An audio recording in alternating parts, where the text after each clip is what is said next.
Okay, good morning students. ನಾನು ರಮೇಶ್ ಮಾಡಿ ಇವತ್ತು ನಾವು chapter number 1 record of business transaction first ಆ ಥರದಲ್ಲಿ ನಾವು ಜರ್ನಲ್ ಎಂಟ್ರೀಸ್ಗಳನ್ನು ನೋಡ್ತೀವಿ. ಓಕೆ, ನಿಮಗೆ ನಾವು ಪ್ರಶ್ನೆ ಕೇಳಿದ್ರೆ ವಾಟ್ ಬೈ ಜರ್ನಲ್.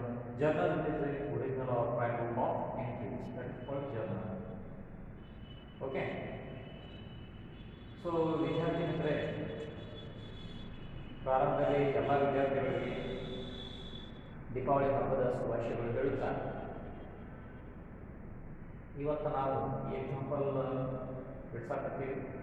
ಸೊ ಅದಕ್ಕಿಂತ ಮುಂಚಿತವಾಗಿ ಕನ್ನಡ ಮೀಡಿಯಂ ಮತ್ತು ಇಂಗ್ಲೀಷ್ ಮೀಡಿಯಂ ಎಲ್ಲ ವಿದ್ಯಾರ್ಥಿಗೋಸ್ಕರ ಅಕೌಂಟೆನ್ಸಿ ಓಕೆ ನಾನೇ ರಮೇಶ್ ಮಾಡಿ ಹೇಳ್ತಾ ಓಕೆ ಆಲ್ಮೋಸ್ಟ್ ಬಹಳಷ್ಟು ವಿದ್ಯಾರ್ಥಿಗಳಿಗೆ ಇದ್ರ ಬಗ್ಗೆ ಮತ್ತು ಹೋಗಬೇಕಿಲ್ಲ.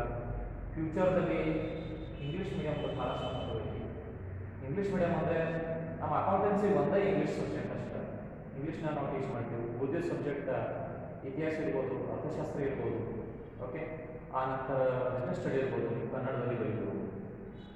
ಈ ಥರ ನಮ್ಮ ಎರಡು ಸ್ಟ್ರೀಮ್ಸ್ ಅದಾವ. ವಿಶೇಷವಾಗಿ ಕನ್ನಡ ಮೀಡಿಯಂ ಮತ್ತು English medium first year second year ಎರಡೂ ಅದಾವ. ಸೊ ಇಂಗ್ಲೀಷ್ ಮೀಡಿಯಂ ಸ್ಪೆಷಲ್ ಅಂದ್ರೆ ಅವರು ಟೋಟಲ್ ಓಕೆ ಅವ್ರದ್ದು ಸ್ಟ್ರೀಮ ಬೇರೆ ಆಗ್ತೈತಿ, ಅವ್ರದ್ದು ಸೆಕ್ಷನ್ ಬೇರೆ ಆಗ್ತೈತಿ ಹೇಳ್ಬೋದು.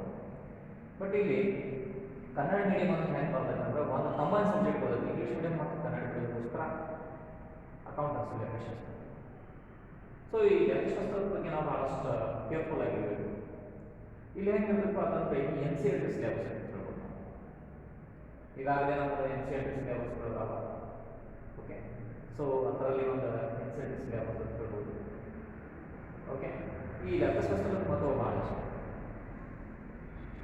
ಎಲ್ಲರಿಗೂ ಒಂದು ನಮ್ಮ ಜೀವನದ ಓಕೆ ದಾರಿ ಅಥವಾ ಒಂದು ಜೀವನ ಬದುಕುವಂಥ ಒಂದು ಸಾಧನೆ ಮಾಡಿಕೊಟ್ಟಿರ್ತಾರೆ. ಸೊ ಈ ವಿಷಯ ನಾವು ಭಾಳಷ್ಟು ಚೆನ್ನಾಗಿ ಮಾಡ್ತೀವಿ ಅಂತ ಆಲ್ಮೋಸ್ಟ್ ಎಲ್ಲ ವಿಷಯಕ್ಕೂ ನಾವು ಪ್ರಯಾರಿಟಿ ಕೊಡಬೇಕು. ಓಕೆ, ನಾ ಇವತ್ತು ಹೇಳಬೇಕು. ಸೊ ಆದರೂ ಈ ವಿಷಯ ಕಡೆಯಿಂದ ಸ್ವಲ್ಪ ಭಾಳಷ್ಟು ಚೆನ್ನಾಗಿ ಕೊಡ್ಬೇಕು. ಯಾಕಂದ್ರೆ ಭಾಳಷ್ಟು ವಿದ್ಯಾರ್ಥಿಗಳು ಇದ್ರ ಬಗ್ಗೆ ವಿಡಿಯೋ ನೋಡ್ತಾ ಇಲ್ಲ. ಓಕೆ, ವಿಡಿಯೋ ನೋಡಿದಾಗ ಲೈಕ್ ಮಾಡ್ತಾರೆ, ಸಬ್ಸ್ಕ್ರೈಬ್ ಮಾಡ್ತಾ ಇಲ್ಲ. ಸೊ ಅದ್ರ ಬಗ್ಗೆ ಸ್ವಲ್ಪ ಕೇರ್ಲೆಸ್ ಆಗ್ತಾರೆ. ಈಗಾಗಲೇ ಓಕೆ ಕ್ಲಾಸಸ್ ಅದ್ರ ಬಗ್ಗೆ ಸ್ವಲ್ಪ ಕೇರ್ ಇವತ್ತು. ಓಕೆ, ಇವತ್ತು ನಾವು ನೋಡೋಣ ಜರ್ನಲ್ ಎಂಟ್ರೀಸ್ಗಳನ್ನ ಯಾವ ಥರ ಕ್ರಿಯೇಟ್ ಮಾಡಬೇಕು. ಈಗಾಗಲೇ ನಾವು ಬಟನ್ ಬೈ ಜರ್ನಲ್ ನೋಡಿವ, ಫೀಚರ್ಸ್ಗಳು ನೋಡಿವ. ನೆಕ್ಸ್ಟ್ ಫಾರ್ಮ್ಯಾಟ್ ಆಫ್ ಜರ್ನಲ್ ನೋಡ್ಕೊಂಡು ಡೈರೆಕ್ಟ್ ಆಗಿ ಎಕ್ಸಾಂಪಲ್ ಕೊಡೋಣ. ಎಕ್ಸಾಂಪಲ್ ಯಾವ ಥರ ಬಿಡಿಸ್ಬೇಕು. ಎಕ್ಸಾಂಪಲ್ ಅನ್ನು ಬಿಡಿಸ್ಬೇಕಾದ್ರೆ ಆರಂಭದಲ್ಲಿ ನಾವು ಫಸ್ಟ್ ಕ್ವಶನ್ಸ್ ಅನ್ನು ಓಕೆ ನಮ್ಮಲ್ಲಿ ಇಲ್ಲಿ ಬರೆದಿದ್ದೇವೆ. ಈ ಕ್ವಶನ್ ಮುಖಾಂತರ ನಾವೇನು ಮಾಡೋದು ಆನ್ಸರ್ ಮಾಡೋಣ. ಸೊ ಫಸ್ಟ್ ಕ್ವಶನ್ ಏನು ಓದೋದು ಓದೋಣ. Journalise the following transactions in the books of Ram ಅಕೌಂಟ್ದಲ್ಲಿ, ವಿಶೇಷವಾಗಿ ರಾಮ್ ಖಾತೆಯಲ್ಲಿ ನಮಗೇನು ಬರ್ತೈತಿ ಜರ್ನಲ್ ಎಂಟ್ರೀಸ್ಗಳನ್ನ ಮಾಡ್ಬೋದು. ಮತ್ತು ಪ್ರಾರಂಭದ ಬುಕ್ ಎಂಟ್ರೀಸ್ಗಳನ್ನ ಮಾಡ್ಬೋದು. ಓಕೆ, ಸೊ ಅದ್ರಾಗ ನೋಡ್ರಿ ಡಿಸೆಂಬರ್ 1, 2016 ಫಸ್ಟ್ ಡಿಸೆಂಬರ್ 2016 ಕಮಿಷನ್ ಕೊಟ್ಟರೆ ಹೇಳ್ಬೋದು. Business started with cash rupees certificate. Ram ಏನು ಮಾಡಿಪ್ಪ ಅಂತಂದ್ರೆ ಬಿಸ್ನೆಸ್ ಪ್ರಾರಂಭ ಮಾಡಿಸೋದಾಗಿ 75,000 ರೂಪಾಯಿ ಹಣ ಹೇಳ್ಬೋದು.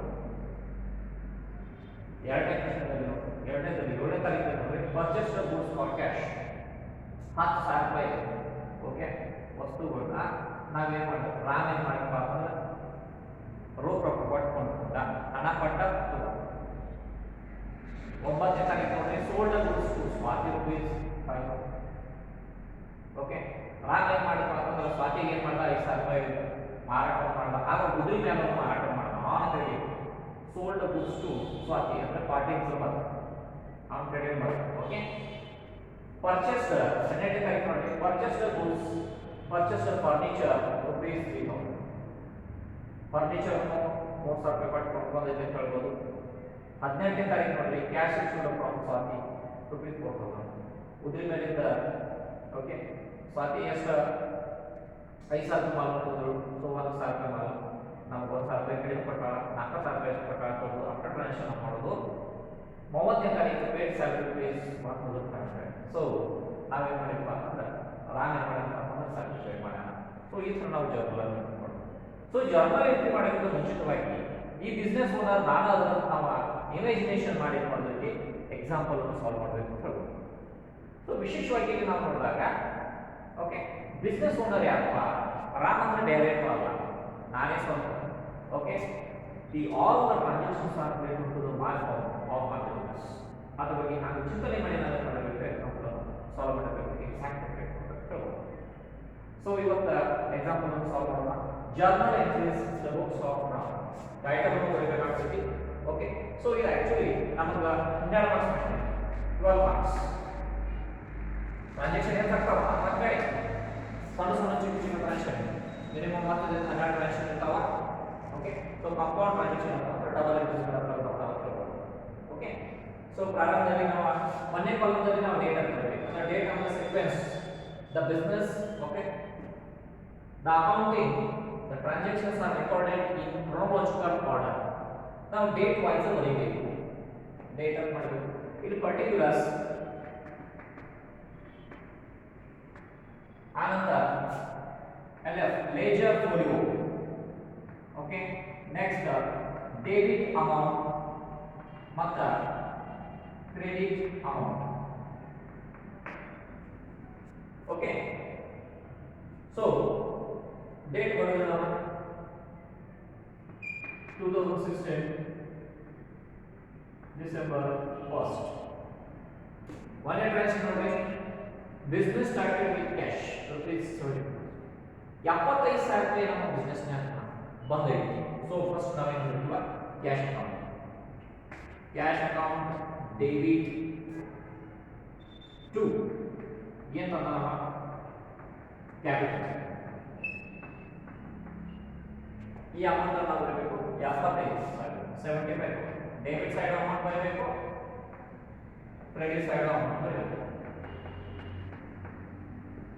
ಇದರ ಜೊತೆಗೆ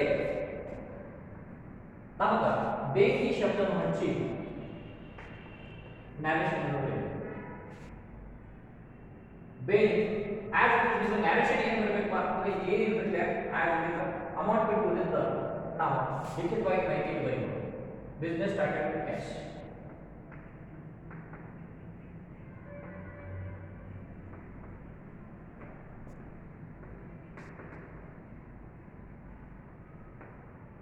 ಸೊ ಇಲ್ಲಿ ಒಂದೇ ಟ್ರಾನ್ಸಾಕ್ಷನ್ ಕ್ಲಿಯರ್ ಆಗುತ್ತೆ. ಓಕೆ ನೆಕ್ಸ್ಟ್ ಡೇಟ್ ನೋಡೋಣ. 7ನೇ ತಾರೀಕು. ಇಲ್ಲಿ ಸ್ವಲ್ಪ ಜಾಗ ಸಾಕಾಗುತ್ತೆ, ಅಲ್ಲಿ ತಗೊಂಡಿದ್ದಾರೆ. ಓಕೆ 7ನೇ ತಾರೀಕು ನೋಡ್ರಿ, 7th date sold sorry purchased goods for cash rupees 10. So ಏನು ಮಾಡ್ಕೊಂಡ ನೋಡ್ರಿ, ಈಗ ನನ್ನ ಬಿಸ್ನೆಸ್ ಐತಿ, ನಾ ಏನು ಮಾಡಿಪ್ಪ ಅಂತಂದ್ರೆ ₹1,000 ಮಾಲ್ ಕೊಡ್ಕೊಂಡು so purchase account debit cash.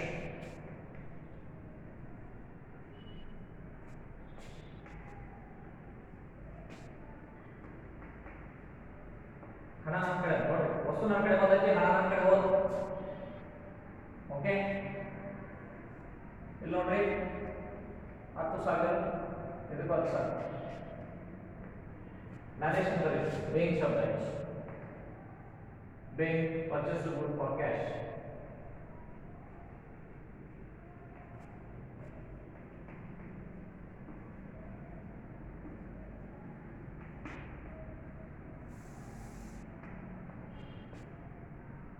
Ninth day sold to ಸ್ವಾತಿಗೆ 5,000 ಮಾರಾಟ ಮಾಡಿ. ಆದ್ರೆ ಹೆಂಗ್ ಮಾಡಿಪ್ಪ ಅಂತಂದ್ರೆ ಆನ್ ಕ್ರೆಡಿಟ್. ನೋಡಿ ಕ್ಯಾಶ್ ಮ್ಯಾಗ ಮಾರಾಟ ಮಾಡ್ತಾರೆ, ಕ್ಯಾಶ್ ಅಕೌಂಟ್ ಏನಿತ್ತು ಸೇಲ್ಸ್ ಆಗತ್ತೆ. ಸೊ ಅದ್ರ ಬಗ್ಗೆ ಏನು ಮಾಡ್ತಾರೆ, ಪಾರ್ಟಿ ಮಾಡ್ತಾರೆ. ಅಂದ್ರ Swathi's account debit to Swathi's account debit to sales account. Amount ನೋಡ್ರಿ 5,000.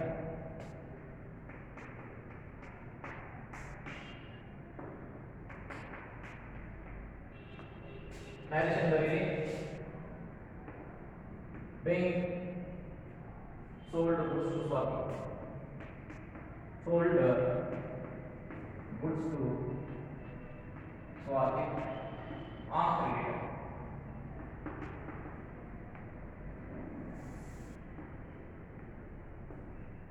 ಹನ್ನೆರಡನೇ ಡೇಟ್ ನೋಡ್ರಿ.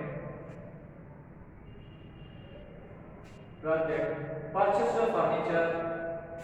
ಏನ್ ಬರ್ತದೆ ಫರ್ನಿಚರ್ ಬರ್ತದೆ. ಸೊ ಫರ್ನಿಚರ್ ನಮ್ಮ ಬಿಸ್ನೆಸ್ ಬಂದಂಗ ಆಯ್ತು. So furniture account debit.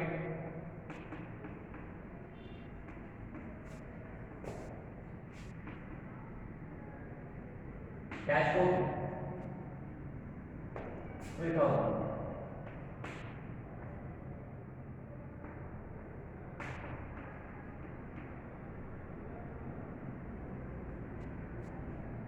National paying purchase of furniture.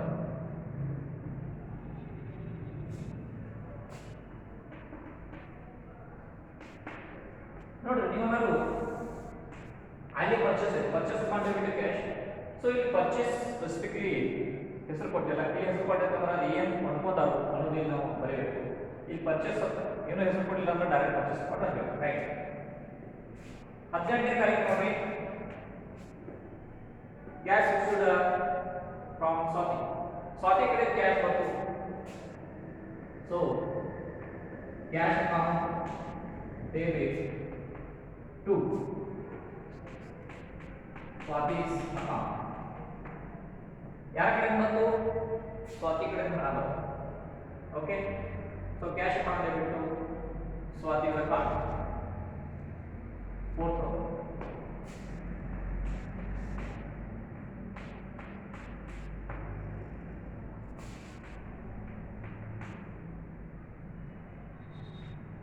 Paying cash is no problem. Paying cash from Swati. Next, 9ನೇ ತಾರೀಕು paid salary rupees 1500. ಹಣ ಹೋಗ್ ನಮ್ಮ ಕಡೆ. So cash account. ಓಕೆ. ನೋಡಿ ಹಣ ನಮ್ಮ ಕಡೆ ಹೋಗಿ ಹಣ ಬಂತಂದ್ರೆ ನಾವು ಡೆಬಿಟ್ ಮಾಡ್ತೀವಿ, ಹಣ ಹೋಗೋದು ನಾವು ಕ್ರೆಡಿಟ್ ಮಾಡ್ತೀವಿ. ಅಂದ್ರೆ ಏನು ಮಾಡ್ತೀವಿ ಅಂತಂದ್ರೆ salary account debit to cash. So ಇಲ್ಲಿ 1500.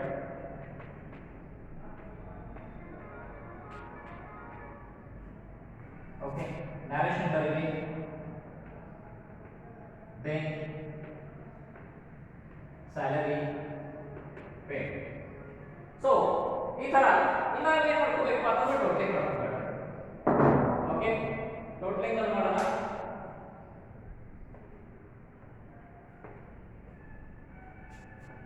$75,000 plus 10,000 plus 5,000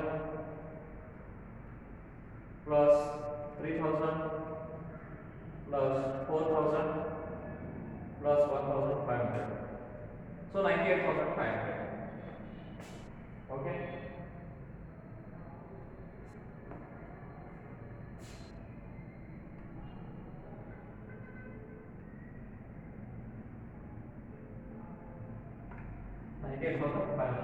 Both sides 98,500.